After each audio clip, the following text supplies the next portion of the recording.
Hello everyone, welcome to the channel. I hope आप सबकी preparation बहुत ही अच्छी चल रही है अपनी क्लास 10 के अपकमिंग एग्जाम की। आज जो चैप्टर हम कवर करने जा रहे हैं उसका नाम है the sermon at Banaras.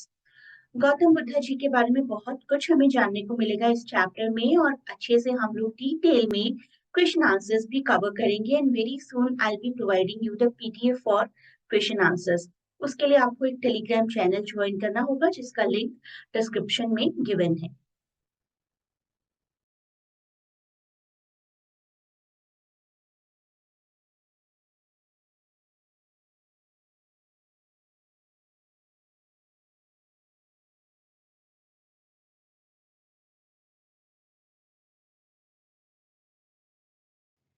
Video को लाइक कीजिए, चैनल को शेयर करिए, सब्सक्राइब करिए, जिससे कि आपको रेगुलर इंपॉर्टेंट इन्फॉर्मेशन मिलती रहे, और अपना वैल्यूएबल कमेंट भी ज़रूर प्रोवाइड करिए। एक टेलीग्राम ग्रुप भी है जहां पर आपको स्लोली एंड स्टेडीली पीडीएफ्स भी मिलती रहेंगी। Join this Telegram group. ये है आपका पूरा सिलेबस। प्रोज भी हम कवर करने वाले हैं डिटेल में, और सभी पोम्स भी जो कि आपके एग्जाम्स में आएंगी। कुछ पोम्स सिलेबस में नहीं है, वो हम कवर नहीं करेंगे, ऑलरेडी मैंने कट कर दिया है। चैप्टर की शुरुआत करने से पहले हम समझेंगे कि सर्मन क्या होता है। सर्मन एक प्रीचिंग, एक यू कैन से सत्संग, a speech given by a religious leader किसी भी रिलीजियस प्लेस में। It can be a church, it can be a mosque, it can be a temple, anything to teach or inspire people by a specific leader। जैसे इस picture में आप देख रहे हैं, Gautam Buddha is giving sermon to some people around him। It often explains some religious ideas, और किसी भी तरीके का morality lesson हो सकता है हमारी होली बुक्स में से, जो कि लोगों को encourage करता है to live a better moralistic life and to follow their faith। तो किसी ना किसी लर्निंग के लिए जरूर होता है एक सत्संग, एक सर्मन। मैं जानती हूँ आप में से बहुत से लोग ऑलरेडी जानते हैं गौतम बुद्धा जी के बारे में, लेकिन फिर भी एक बार पढ़ लेते हैं। थोड़ा सा बेस बनेगा तो चैप्टर की अंडरस्टैंडिंग ज्यादा अच्छी रहेगी। सिंपली उन्हें बुद्धा भी कहा जाता था। Full name Gautam Buddha. Spiritual teacher थे, फाउंडर ऑफ बुद्धिज्म, जिनकी वजह से पूरी दुनिया में बुद्धिज्म को फॉलो किया जाता है आज भी। सिद्धार्थ उनका बर्थ नेम था। He was born in northern India around 563 BCE। एक प्रिंस थे और लग्जरियस लाइफ उन्हें मिली हुई थी जब तक उन्होंने सफरिंग्स को एनकाउंटर नहीं किया। उन्होंने देखा कि इस दुनिया में तो सिकनेस है, एजिंग है, डेथ है, पिटी कंडीशंस है लोगों की, and this led him to leave his royal life in search of answers to life sufferings. कि लाइफ में सफरिंग होती क्या है और क्या तरीका है लाइफ की सफरिंग से छुटकारा पाने का। बहुत सालों उन्होंने मेडिटेशन किया, अपने आप को प्रॉपर डिसिप्लिन में रखा, and he attend enlightenment. Enlightenment जिस ट्री के नीचे उन्हें प्राप्त हुई थी, that is called Bodhi tree. तो अब हम चैप्टर का फुल टेक्स्ट पढ़ेंगे, साथ ही साथ मैं आपको बताती जाऊंगी कि कौन कौन से इंपॉर्टेंट वर्ड्स हैं। कहीं ना कहीं वर्ड्स या तो ऑलरेडी हाईलाइटेड होंगे, या फिर मैं आपको बताऊंगी कि इन वर्ड्स को, इन फ्रेजेस को आप याद रखिए, क्वेश्चंस का पार्ट हो सकते। तो गौतम बुद्धा, उनका बर्थ एंड डेथ ईयर आपको याद रखना है। He was born as a prince named Siddhartha Gautama in northern India। At 12, he was sent away for schooling in the Hindu sacred scriptures, and 4 years later he returned home। जैसे आजकल भेजा जाता है ना बच्चों को foreign university, and normally he got married to a princess, a normal life for a prince। They had a son and lived for 10 years as befitted royalty। जैसे एक प्रिंस को रहना चाहिए उसी तरीके से अपने रोल में फिट होकर वो रहे। At about the age of 25, the prince heretofore shielded from sufferings of the world। तो उनको अंदाजा हुआ कि इस दुनिया में मेरे पास लग्जरियस लाइफ है, लेकिन सबके पास नहीं है, और इवन मेरे पास भी in future sickness, old age, ये सब कुछ आएगा। ये हर एक को फेस करना पड़ता है। Sickness, aged troubles and funeral processions, ये सब कुछ उन्होंने देखा। एक मंक को बेगिंग करते हुए देखा, तो उनके दिल में आया कि पता लगाया जाए कि ह्यूमन बीइंग्स के पास इतनी सफरिंग्स क्यों हैं। ऐसी साइट्स को देखकर ना, बेगिंग, ओल्ड एज, सिकनेस, ये सब कुछ देखकर वो बहुत परेशान हुए। These sights so moved him that he at once went out into the world to seek enlightenment concerning the sorrows he had witnessed. कि मुझे इन सब के बारे में ज्ञान प्राप्त करना है, enlighten होना है। He wandered for 7 years and finally sat down under a peepal tree, where he vowed to stay until enlightenment came. तो उन्होंने प्रण किया कि वो यहीं बैठे रहेंगे जब तक कि उन्हें पूरी नॉलेज नहीं मिल जाती। उनका तो बर्थ नेम सिद्धार्था ही था, और उनकी डेथ के काफी सेंचुरीज के बाद उन्हें बुद्धा कहा जाने लगा। बुद्धा जिसका मतलब होता है अवेकन्ड वन, एनलाइटेंड वन। शायद उनकी इसी एनलाइटनमेंट की वजह से उन्हें बुद्धा कहा जाने लगा। So enlightened after 7 days, sitting still there, he renamed the tree the Bodhi tree. उन्होंने रीनेम किया and he began to teach and to share his new understanding. जो भी उन्हें समझ में आया वो सब कुछ उन्होंने अपने शिष्यों के साथ, अपने फॉलोअर्स के साथ शेयर करना शुरू किया। At that point he became known as Buddha, the awakened or the enlightened. Buddha ने अपना सबसे पहला सर्मन सिटी ऑफ बनारस में डिलीवर किया था, जिसको बहुत होली सिटी भी माना जाता है because of the presence of river Ganges, जिसको हम गंगा नदी भी कहते हैं। That sermon has been preserved and is given here. उसी सर्मन को यहाँ पर इस चैप्टर में आपके प्रोवाइड किया गया है। And this sermon actually reflects कि बुद्धा जी कितने समझदार थे, उनकी wisdom about one inscrutable kind of suffering. Sufferings को लेकर उन्होंने क्या अंडरस्टैंडिंग दी सबको, that is mentioned in this chapter. अब देखते हैं वो सर्मन जो उन्होंने डिलीवर किया। किसा गौतमी नाम की एक लेडी के बारे में वो हमें बताते हैं। She had only one son and he died, और बहुत ही सैड थी वो। She carried the dead child to all her neighbours. सबके पास लेकर गई, सबसे पूछा कोई मेडिसिन दे दीजिए जिससे कि मेरा बेटा वापस जिंदा हो जाए। और लोगों ने कहा she has lost her senses, the boy is dead, nobody comes back from the clutches of death. At length किसा Gautami met a man who replied to her request. तो मिली आखिरकार वो एक पर्सन से जिन्होंने उनकी रिक्वेस्ट को आखिर रिस्पॉन्ड किया, और उन्होंने कहा कि मेडिसिन तो नहीं, I cannot give the medicine for thy child, but I know a physician who can. लेकिन एक पर्सन को मैं जानता हूँ जो तुम्हें मेडिसिन दे सकते हैं।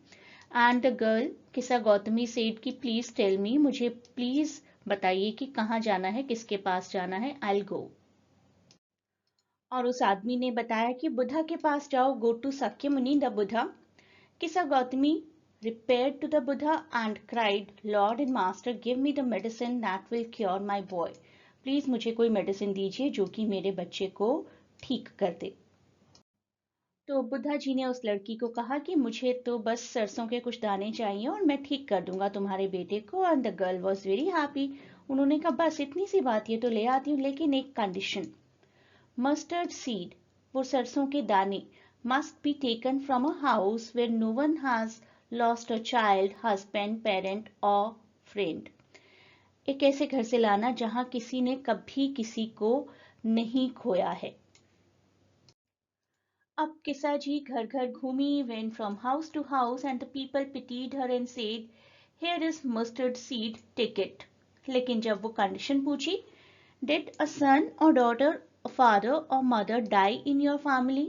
तो सबने कहा प्लीज वो याद मत दिलवाइए हमें। There are many deaths in our family, do not remind us of our deepest grief. और एक भी ऐसा घर नहीं मिला जहां पर किसी अपने की डेथ ना हुई हो।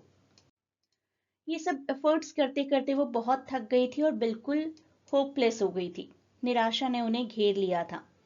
And set down at the way side watching the lights off the city. रात में सिटी में जो लाइट्स जगमगा रही थी उसको देखते हुए वो वहीं बैठ गई। As they flickered up and were extinguished again. धीरे धीरे धीरे सब लाइट्स कम होती चली गई. At last darkness of the night reigned everywhere. और हर जगह रात का अंधेरा छा गया. तब उन्हें समझ में आया कि यही तो इंसान की भी किस्मत है. हमारी लाइफ शुरू होती हैं, जगमगाती हैं और उसके बाद एक्सटिंग्विश हो जाती हैं. और ये सबके साथ होता है, सिर्फ मेरे साथ नहीं होता. How selfish am I in my grief. मैं अपने ग्रीफ में, अपनी पेन में कितनी स्वार्थी हो गई थी. Death is common to all. Yet in this valley of desolation there is a path that leads him to immortality who has surrendered all selfishness. तो उन्हें समझ में आता है कि अगर हम अपनी सेल्फिशनेस को खत्म कर देंगे तो शायद in the other world we will attain some immortality. अमरता हमें मिल जाएगी. तो इस लेसन के थ्रू बुद्धा ने हमें क्या समझाया, उन्हीं के शब्दों में देखते हैं. The life of mortals. Mortals मतलब हम नॉर्मल इंसान जिनको पैदा होकर मरना भी होता है. The life of mortals in this world is troubled and brief and combined with pain. Pain सबको मिला है. For there is not any means by which those that have been born can avoid dying. तो मरना तो कोई भी इंसान रोक नहीं सकता है. That is impossible. After reaching old age there is death. Of such a nature are living beings. सभी लिविंग बींग्स का यही नेचर है. जैसे कि एक फल पकता है पेड़ पर और उसके बाद टूटकर गिर जाता है, वैसे ही हम सबके साथ भी डेथ का डेंजर एसोसिएटेड है.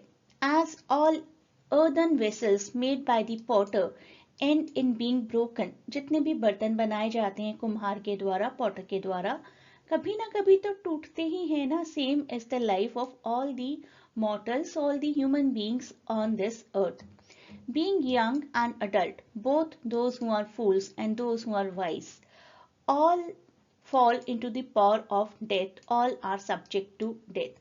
आप चाहे यंग हैं, चाहे अडल्ट हैं, चाहे फूल हैं, चाहे समझदार हैं, डेथ सबकी आनी है. This is something can not be avoided. Inevitable है डेथ.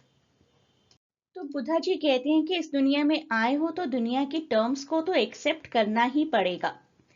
एक फादर अपने सन को, अपने रिलेटिव्स को, किसी को भी नहीं बचा सकता. हर कोई एक एक करके चला ही जाएगा. One by one mortals are carried off. जिस तरीके से एक ऑक्स को स्लॉटर किया जाता है, मारा जाता है, उसी तरीके से भगवान के द्वारा एक एक इंसान को मारा जाता है. And the world is full of death and decay. तो इस पर दुख करने का कोई फायदा नहीं है, क्योंकि इसको बदला तो नहीं जा सकता.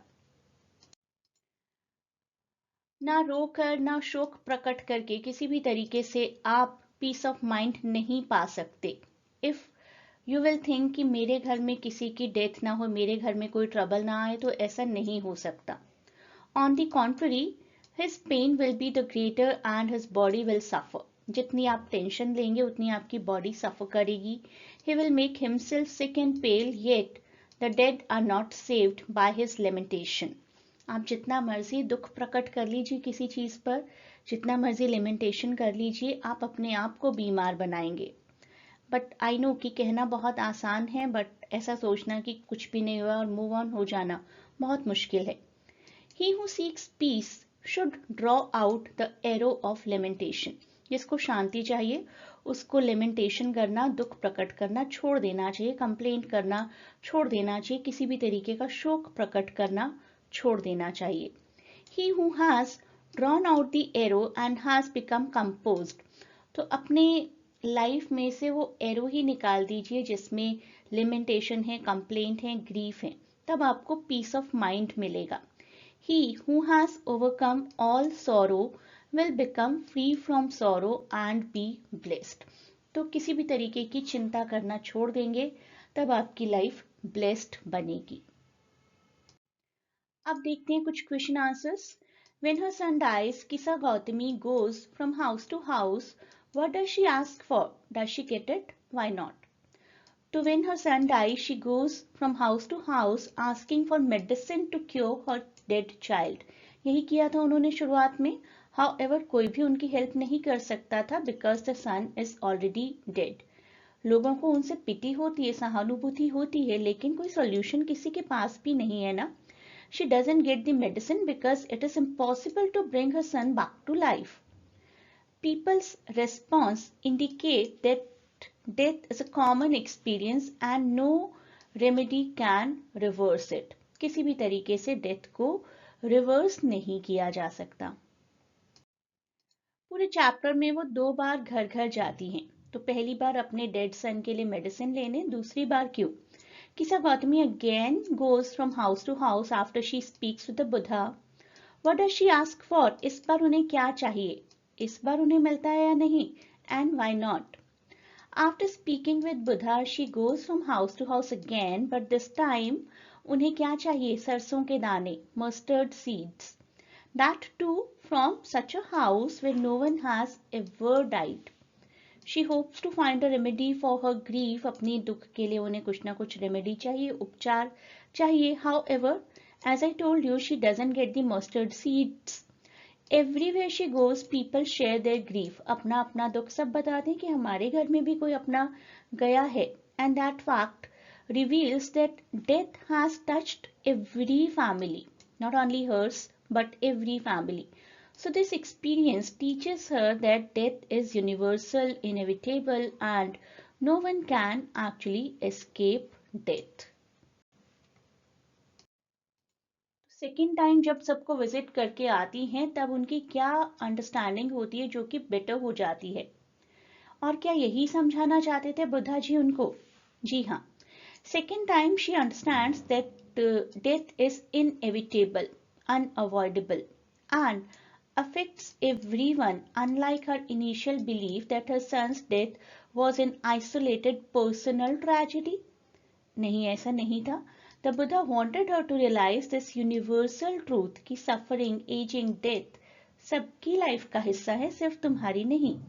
By understanding that others also experience loss, she begins to let go of her selfish grief, recognizing कि दुख प्रकट करना, शोक प्रकट करना उनकी रियलिटी को चेंज नहीं कर सकता. उनको अपनी रियलिटी को एक्सेप्ट करना ही पड़ेगा. और यही थी बुद्धा जी की intention, to help her overcome attachment to suffering. तो अटैचमेंट और सफरिंग उन सबसे दूर आकर एक शांति प्राप्त करे, वो यही पर्पस था बुद्धा जी का.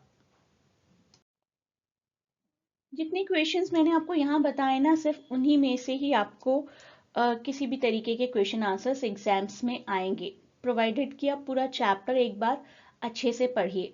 और कहीं ना कहीं हो सकता है किसी तरीके की कोई पर्सनल परसेप्शन से रिलेटेड क्वेश्चन आ जाए. जैसे कि ये क्वेश्चन है, how do you usually understand the idea of selfishness?